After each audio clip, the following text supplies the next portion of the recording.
Ini semua dilakukan karena seseorang menganggap itu adalah perbuatan baik. Dan kebanyakan teman-teman kita ini semoga Allah berikan hidayah. Mereka menyangka mereka sedang mendekatkan diri kepada Allah Subhanahu wa taala. Padahal kita tahu semuanya.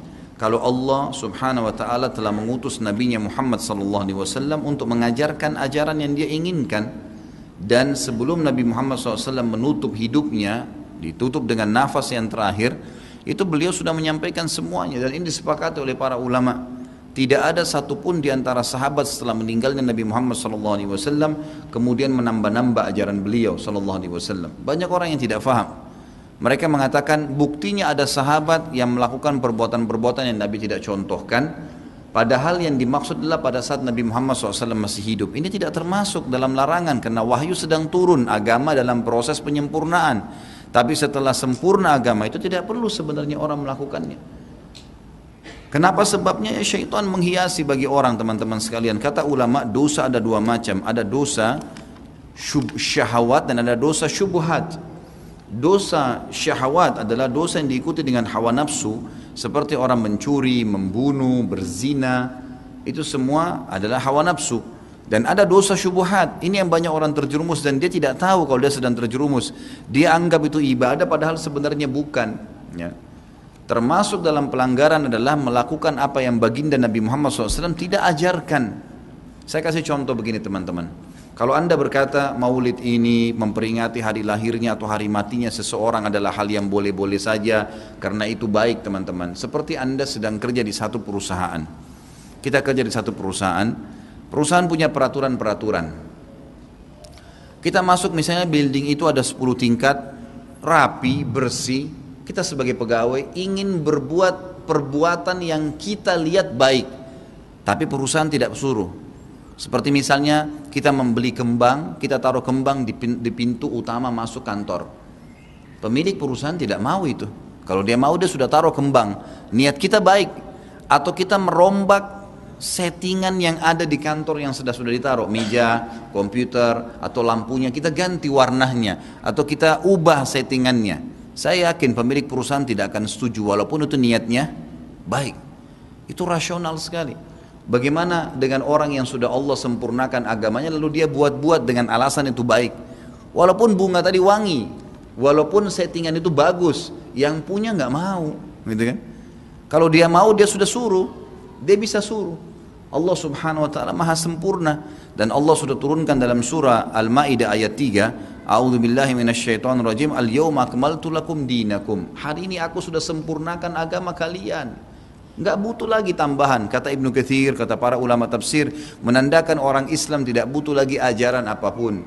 Wa atmamtu alaikum ni'mati, dan nikmatku akan aku sempurnakan. Maknanya kalau kalian yakini dan jalankan agama kalian yang sudah saya sempurnakan. Wa raditu lakumul Islam madina, dan aku ridha kalau kalian beragama Islam. Dengan Islam aku akan terima, selain Islam aku tidak akan terima. Itu maknanya.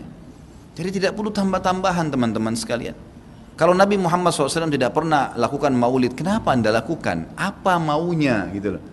Tanya coba, pasti mereka bilang Nabi nggak pernah lakukan, para sahabat tidak pernah lakukan. Sampai saya pernah berkata kepada beberapa teman yang sudah sampai pada level ustadz-ustadz, kiai-kiai yang mereka masukkan, saya bilang, akhi, tolong datangkan kepada saya satu saja pendapat, tidak usah dari para sahabat, tidak usah dari para tabi'in, 4 orang imam saja, Imam Ahmad, Imam Malik, Imam Syafi'i, Imam Abu Hanifah, ada enggak satu saja statement mereka yang suruh buat maulid? Coba datangkan kepada saya. Tidak pernah ada, satu pun tidak ada statement mereka. Dan itu muncul justru setelah mereka meninggal. Imam Abu Hanifah meninggal tahun 150 Hijriah, Imam Malik meninggal 179 Hijriah, Imam Syafi'i meninggal 204, Imam Ahmad meninggal 240 Hijriah. Itu munculnya maulid di tahun pas Imam Ahmad terakhir tuh, 10 tahun sebelum meninggal, 230 Hijriah, oleh orang-orang Syiah yang ada di Mesir. Itu mereka lakukan. Karena mereka mau mencontohi ya, yang dilakukan oleh orang-orang Nasrani merayakan hari lahirnya Nabi Isa alaihissalam. Banyak orang bilang ini kan cuma untuk syiar. Syiar akhi, sampaikan sejarah Nabi Muhammad SAW. Sampaikan majelis ilmu, bukan dengan membuat-buat yang Nabi kita tidak lakukan, gitu kan? Saya sudah kasih contoh tadi di perusahaan, walaupun kita dekat dengan seseorang pimpinan perusahaan pun, tidak mungkin kita bisa melanggar apa yang dia inginkan. Harus mengikuti apa yang dia titahkan, gitu kan? Seperti itulah memahaminya. Dan segala macam jenis-jenis perbuatan saya tidak rinci satu persatu teman-teman sekalian. Saya sarankan jadikanlah Nabi Muhammad SAW betul-betul sebagai kiai Anda. Kalau mau kerjakan sesuatu tanya, Nabi Muhammad SAW kerjain nggak? Kalau enggak cukup. Kita nggak lebih pintar dari Nabi SAW teman-teman. Dan boleh diutus untuk dicontohi. Yang diperintahkan saja sudah padat, sudah banyak. Untuk apa buat-buat lagi? Udah banyak gitu kan? Dan anehnya teman-teman yang buat acara maulid ini subhanallah banyak sunnah Nabi yang ditinggalin. Banyak, melimpah sunnah Nabi gak dikerjakan. Banyak sekali, kita temukan kukunya masih panjang, hal yang kecil. Istrinya belum pakai jilbab, dia masih belum datang ke masjid sholat 5 waktu, banyak. Rame-ramein aja pada saat acara itu saja, itu pun tidak ngerti apa itu acara. Datang baca salawat, berdiri tengah-tengah, padahal dianggap ruhnya Nabi SAW sedang lewat tuh. Itu keyakinan mereka itu. Coba tanyain gitu kan, memang sudah begitu. Jadi tidak cukup dengan kata-kata baik. Mohon maaf, saya katakan ini dengan teman-teman yang melakukan perbuatan-perbuatan yang Nabi SAW tidak perintahkan. Anda sama saja sedang mengatakan, maaf Rasulullah, saya lebih ngerti daripada Anda. Nabi SAW tidak perintahin kita kerjain, jadi kita lebih ngerti dong dari Nabi. Gitu kan? Padahal kita disuruh menjadikan Nabi Muhammad SAW sebagai suri tauladan. Yang disuruh saja, jangan tambah-tambah, cukup. Cukup. Dan yang tidak dicontohkan sama, jangan juga dilakukan. Karena Nabi SAW bukan orang yang tidak tahu, orang yang tahu, semua dipandu kan. Berarti di sini masuk dalam mengerjakan apa yang diperintahkan, meninggalkan apa yang dilarang dan yang tidak dicontohkan. Karena di sini dilarang itu bisa Nabi SAW larang atau Nabi SAW sengaja tidak lakukan untuk menunjukkan kalau itu tidak boleh. Kan seperti itu. Semoga Allah berikan hidayah. Baik, ini saya terangkan sedikit tentang syubhat jargon yang dibuat senjata oleh orang Salafi Wahabi untuk menolak maulid. Jadi mereka itu punya senjata yang seakan-akan menurut mereka itu benar, diulang-ulang untuk menolak maulid. Padahal jargon atau syubhat ini sangat-sangat tidak benar sekali, namanya juga syubhat. Mereka mengatakan seandainya maulid itu bagus, tentu sudah dilakukan oleh Kanjeng Nabi dan para sahabat. Nyatanya tidak, itu membuktikan berarti maulid menurut mereka tidak bagus. Mereka memakai dalil laukana khairam ma sabaquna ilaihi. Kalau itu baik, maka sudah pasti dilakukan oleh golongan-golongan orang-orang kita terdahulu. Nah, baik, ini saya jawab. Biar kalian ngerti ya, ben kalian ngerti ya apa sih sebenarnya ini syubhat yang bahaya sekali. Kata-kata laukana khairam ma sabaquna ilaihi ini sebenarnya jiplak saja di dalam Al-Qur'an, yaitu omongannya orang kafir ketika membantah atau menghentikan perdebatan dengan orang Islam ketika mereka sudah terpepet tidak punya kekuatan berpikir lagi. Jadi ketika bukti-bukti Islam sudah benar, bukti-bukti kebenaran agama Islam, mereka nggak mampu menjawab lagi, mereka omongannya laukana khairam ma sabaquna ilaihi. Ayatnya kan dalam surat Al-Ahqaf ayat 11. Wa qala alladzina kafaru lilladzina amanu laukana khairam ma sabaquna ilaihi. Orang-orang kafir itu berkata kepada orang-orang Islam, andaikan apa yang kamu bawa itu bagus, tentu kita sudah pernah melakukan, tentu kita mendahului untuk melakukan. Jiplak kan? Jiplak menghentikan perdebatan karena mereka sudah tidak punya kekuatan berpikir lagi. Lalu benarkah ini untuk menyerang tahlil? Apa kelemahannya? Nah, ini yang pertama. Yang pertama tadi kan jiplak menghentikan perdebatan aja, mereka sudah nggak punya kekuatan berpikir lagi. Yang kedua, jadi cara berpikir kita itu harus benar, lurus. Maulid itu wajib apa tidak? Wajib apa tidak? Tidak wajib. Kalau memang maulid itu tidak wajib, tentu para sahabat boleh melakukan, boleh tidak. Jangan memberikan asumsi kepada masyarakat seakan-akan maulid itu wajib. Kalau wajib, tentu para sahabat melakukan, iya. Tapi karena maulid itu boleh dilakukan, boleh tidak. Jadi saya ini sebenarnya tidak masalah ketika ada orang tidak mau mengadakan maulid, gak apa-apa. Silahkan Anda maulid, silahkan Anda tidak melakukan maulid. Tapi ketika sudah menyerang maulid ini bid'ah, maulid ini rusak, lah ini perlu kita jawab. Paham nggak? Jadi asumsi bahwa sahabat harus melakukan ini salah. Salah. Jadi Kalau itu baik, tentu sahabat sudah melakukan, yang seakan-akan punya asumsi bahwa maulid itu wajib, padahal sahabat boleh melakukan, sahabat juga boleh tidak. Paham? Yang kedua, yang ketiga, asumsi yang ketiga, bahwasanya kebaikan harus ada di zamannya Kanjeng Nabi dan para sahabat. Ini yang tidak benar. Kebaikan harus berhenti di zamannya Kanjeng Nabi, di zamannya para sahabat, yang itu dilihat oleh Kanjeng Nabi Muhammad SAW. Ini sangat-sangat salah sekali, sehingga orang tidak bisa melakukan kebaikan lain, tidak bisa melakukan kebaikan lain kalau kebaikan itu tidak ada di zamannya Kanjeng Nabi Muhammad SAW. Jadi seakan-akan harus kebaikan harus sama persis ketika di zamannya Kanjeng Nabi. Ini tentu tidak benar, karena kebaikan itu terus akan berkembang dan berkembang. Contoh, gampang-gampang aneh. Yang mengadakan jamaah taraweh pertama kali, apakah Kanjeng Nabi? Tidak, Kanjeng Nabi tidak pernah mengadakan sholat jamaah taraweh. Apakah Abu Bakar melakukan jamaah taraweh? Tidak. Yang melakukan jamaah taraweh adalah Sayyidina Umar. Di awal waktunya sholat isya, Sayyidina Umar melihat orang-orang sholat sendiri-sendiri, kemudian dikumpulkan. Sayyidina Umar mengatakan ni'matul bid'ah hadhihi. Ketika ada jamaah sholat taraweh, Sayyidina Umar mengatakan inilah bid'ah terbaik, bid'ah yang paling indah. Sekarang pertanyaannya, laukana khairam ma sabakuna ilaihi. Kalau memang jamaah taraweh itu baik, kenapa Kanjeng Nabi atau minimal Sayyidina Abu Bakar tidak melakukan? Loh, rusak sudah cara berpikirnya kan? Sayyidina Utsman melakukan adzan 2 kali, ketika sholat Jumat melakukan adzannya 2 kali, turun lagi ke bawah. Sayyidina Abu Bakar tidak melakukan, apalagi Kanjeng Nabi tidak melakukan adzan 2 kali.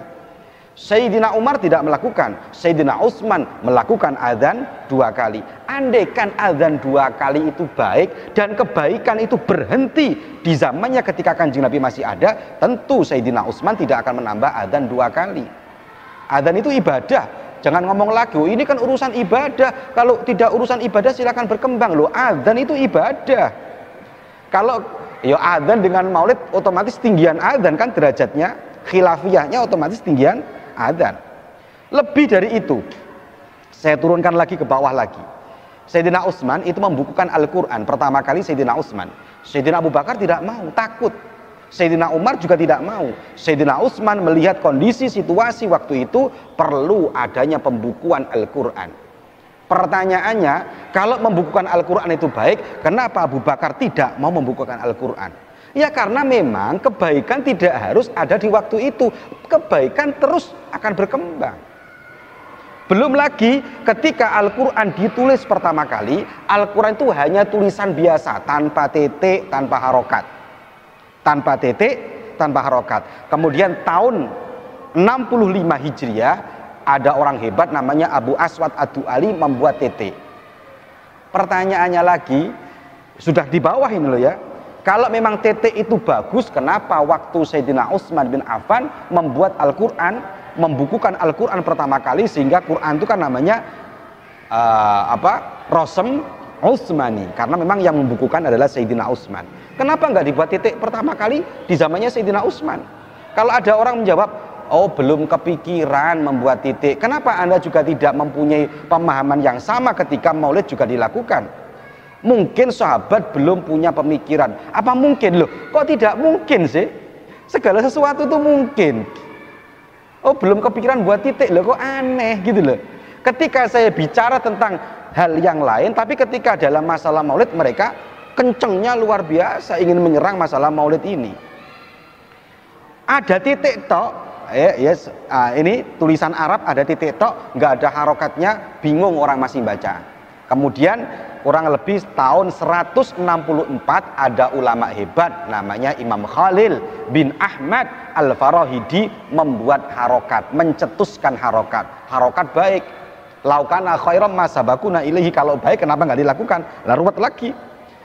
Kemudian ada ilmu tajwid. Ilmu tajwid itu nggak ada di zamannya Kanjeng Nabi, nggak ada di zamannya Sayyidina Abu Bakar, Sayyidina Umar, Sayyidina Utsman, Sayyidina Ali juga nggak ada. Kalau memang ilmu tajwid itu baik, kenapa nggak ada di zaman dulu? Apa belum kepikiran juga? Loh, ya toh? Ilmu tajwid itu nggak ada. Kemudian tahun 224 karena orang-orang baca Qur'annya tanpa ilmu tajwid bisa merusak Al-Qur'an, makhrajnya bisa merusak mananya Al-Qur'an, maka ada ulama hebat namanya Abu Ubaid Qasim Bisalam mencetuskan ilmu tajwid pertama kali. Jadi kalau bilang laukana khairam ma sabakuna ilaihi, itu untuk menghakimi, menyalahkan acara maulid, tentu ini tidak tepat sama sekali, karena banyak hal-hal baru yang dilakukan oleh para sahabat, para tabi'in yang dulu di zamannya Kanjeng Nabi tidak dilakukan. Maka pertanyaannya, kenapa di zamannya Kanjeng Nabi tidak dilakukan? Tentu kalau baik mestinya dilakukan. Jadi artinya cara berpikir kita jangan mengatakan bahwa kebaikan hanya berhenti di zamannya Kanjeng Nabi. Kalau Kanjeng Nabi baik, para sahabat melakukan kebaikan-kebaikan sudah tentu, tapi jangan bilang bahwa kebaikan berhenti untuk dimodifikasi lagi kebaikan itu setelahnya Kanjeng Nabi Muhammad SAW. Ini cara berpikir yang tidak benar. Bahkan Ibnu Katsir juga menolak ini loh ya. Laukana khairam ma sabakuna itu kalau kita lihat dalam tafsir Ibnu Katsir juga tidak menerima Ibnu Katsir. Kemudian yang terakhir, nanti pertanyaannya biasanya orang Wahabi subhatnya gini. Kamu melakukan maulid tujuannya karena apa? Karena cinta kepada Kanjeng Nabi kan? Semua. Idharul mahabbah, memperlihatkan ekspresi cinta kepada Kanjeng Nabi Muhammad SAW. Mereka akan jawab, sahabat aja nggak melakukan, apa mereka tidak lebih cinta Kanjeng Nabi daripada kita? Sering dengar nggak kayak gitu? Gimana? Sering dengar kan? Orang mengatakan begini biasanya, kamu ikut siapa? Ikut siapa kamu? Ikut Kanjeng Nabi apa ikut sahabat? Apa ikut siapa? Apa ikut kiai? Ya kan gitu kan? Kiai mengatakan maulid, dia karena cintanya kepada Kanjeng Nabi luar biasa. Apa sahabat yang tidak mengadakan maulid itu tidak cinta kepada Kanjeng Nabi? Ini cara berpikir yang salah lagi. Jadi belum tentu tidak. Namanya ekspresi cintanya orang itu berbeda-beda. Jangan mengatakan seumpama orang sekarang mengadakan maulid terus dia punya asumsi bahwa dia lebih cinta daripada sahabat. Tidak. Saya contohkan begini. Ada orang sekarang, saya mencintai istri saya, kalian mencintai istri kalian, seumpama besok sudah nikah kalian. Terus kalian mempunyai emas, sering ngasih hadiah, tapi bapaknya kalian tidak pernah ngasih hadiah kepada ibunya. Nggak pernah romantisan, nggak pernah ngasih ini dan itu. Jangan dijadikan sebagai asumsi bahwa kalian lebih cinta kepada istrinya daripada bapaknya yang tidak pernah ngasih hadiah, kalah cintanya kepada kalian yang kalian sering ngasih hadiah kepada istrinya, sedangkan bapak kalian tidak pernah ngasih hadiah kepada istrinya karena tidak mengekspresikan cintanya lewat hadiah. Paham nggak sampai sini?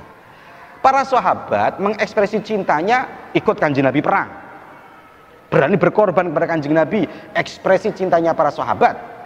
Orang sekarang seumpama nggak perang, kemudian dia mengadakan maulid, idharul mahabbah, memperlihatkan cintanya kepada orang bahwa dia pecinta Kanjeng Nabi. Jangan diartikan bahwa sahabat kalah cara mencintainya kepada Kanjeng Nabi. Seperti yang saya sampaikan tadi itu, ada orang utun, orang gunung biasa-biasa. Ya dia ngasih makan istrinya, dia ngasih belanja istrinya secukupnya, tapi dia mencintai istrinya luar biasa. Ada orang sering ngasih hadiah kepada istrinya, sering ngasih ini, sering ngasih gelang, sering ngasih kalung. Belum tentu orang yang sering ngasih kalung itu cintanya lebih besar, tapi dia kan menunjukkan bahwa dia cinta kepada istrinya. Jadi idharul mahabbah dalam masalah ini jangan dihubungkan apakah para sahabat yang tidak melakukan maulid tidak mencintai Kanjeng Nabi. Ini cara berpikir yang tidak benar, maka harus diluruskan. Maka subhat ini yang saya sampaikan mulai awal tadi itu adalah subhat di mana rata-rata ini sering dibuat senjata untuk nyerang maulid, padahal ini adalah senjata yang lemah untuk nyerang maulid karena banyak sekali kelemahan-kelemahannya. Paham ya? Jadi jawaban ketika besok kalian sudah pulang di rumah, inilah jawabannya. Kalau Anda mengatakan tidak cinta maulid, kalau Anda pakai dalil ini, maka jawabannya adalah ini. Paham? Sampai sini tulis, semoga barokah, semoga manfaat.